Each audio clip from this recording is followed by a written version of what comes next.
Wants to soak up every moment here, but there's the lineup for this last heat of the first round. Who's going to make the jump through to that third round and avoid a second round? Oof. Let's see.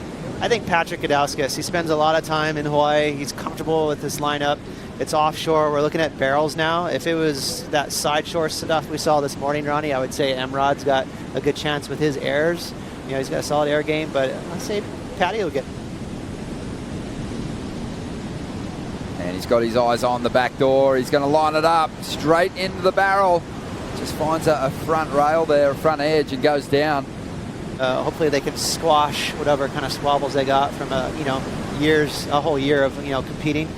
And he does look fired up out there. Pretty funny though to see him struggling with that interview. He definitely looks hung chow.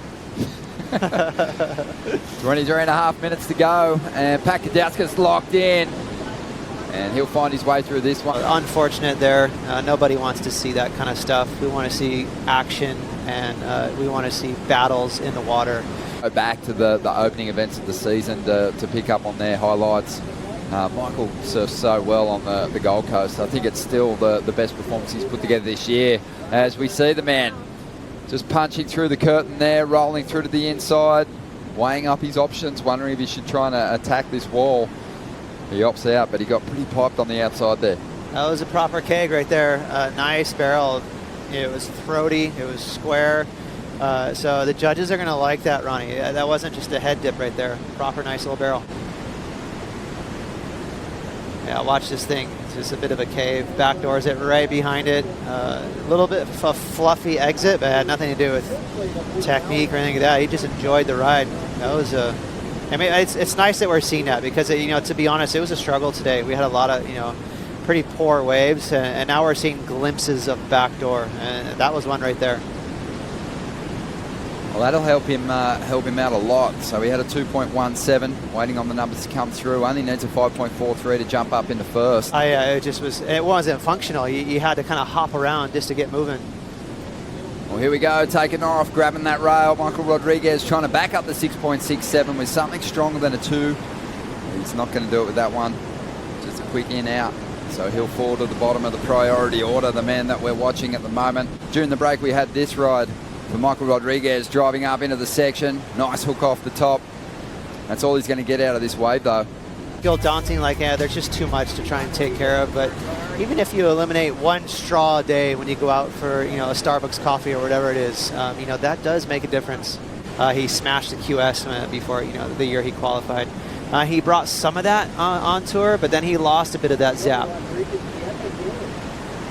How hard is it to keep elevating your performance when you're not getting the results that you want? And the other thing that can consume you on tour is it's not just the individuals and the guys you're surfing against, but it's the tour itself and the waves. It kind of draws you in, and it tends to make you overthink it. Willian Cardoso getting a nice one there, climbing up on the roof, and his board just gets slapped back down and he gets thrown forward.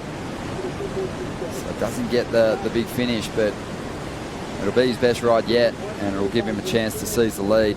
Being able to stay free with the jersey on, that's the key to success. I think a lot of these guys know how to win a heat. To be honest, it'd be a little bit of a surprise because when you think of Michael Rodrigues, you think of beach breaks and big airs, but it's cool to see him what he can do in hollow surf. Just on 10 minutes to go, Patrick Gudauskas trying to work his way through that one. Needs a 5.02. It wasn't a very big wave, but he was willing to take a chance on it. And here is Rodrigues, current heat leader. He's going to jump out of this one. So we're going to be having a close look at the title contenders as we see Michael on the replay here. Nice snap there, throwing a lot of water. And this is a big event for Pat Gudauskas too.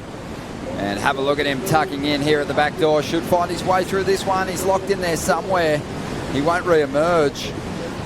Mentioned highlights early on in the year. He had a great performance at Bells Beach, but just hasn't been able to match it since. Have a look at this one. Michael Rodrigues feeling the rhythm out here at the moment. This is going to get rid of the 2.27, and life's going to start getting really hard for Pat Gudauskas and Willian Cardoso here. Well, that's that rhythm. He's continuing with it. I have to give Michael credit for finding the right spot in the lineup. That's a lot to do with him. next little nugget comes his way. So that's what we talk about with rhythm. You know, he's just in sync with the best waves out there right now. And that was a fun little trainer for Emrod. You know, that one he just enjoyed. It looked like a closeout when you take off. You have to kind of have a little looky loop. Here we go. This might be Pat's chance to narrow the requirement. Does have some wild airs he can go to on the backhand, but doesn't get the ramp section there. But it's not unusual to see at least one of the competitors way down the back end of the ratings making a good charge and getting close or making it into the top 22 with something special at the end of the season. And then everyone else who's obviously right at the top end wants to maintain their place in the top 5 or in title contention. Some movement here, and it's the surfer in red with priority. 2 minutes and 20 seconds to go. And Willian, he's going to fall out of the sky there, so not able to convert on that opportunity. Got priority now, and Gudauskas is the closest man to him. And he's going to hold him off this one. He won't be able to up the ante, though. He's going to make his way in here. 35 seconds to go. He checks the clock. He doesn't have enough time to get back to the takeoff zone. Will Gudauskas get an opportunity on the outside here? 25 seconds remaining. He needs a 7.51. It's perched up on that board, having a good look out to sea, seeing if there's any opportunity rolling his way. But it just doesn't feel like there is anything on the horizon. And this one's going to come to a close. We've got a big WSL wrap-up coming on the post-show. We're going to have a close look at the performances of our 3 title contenders.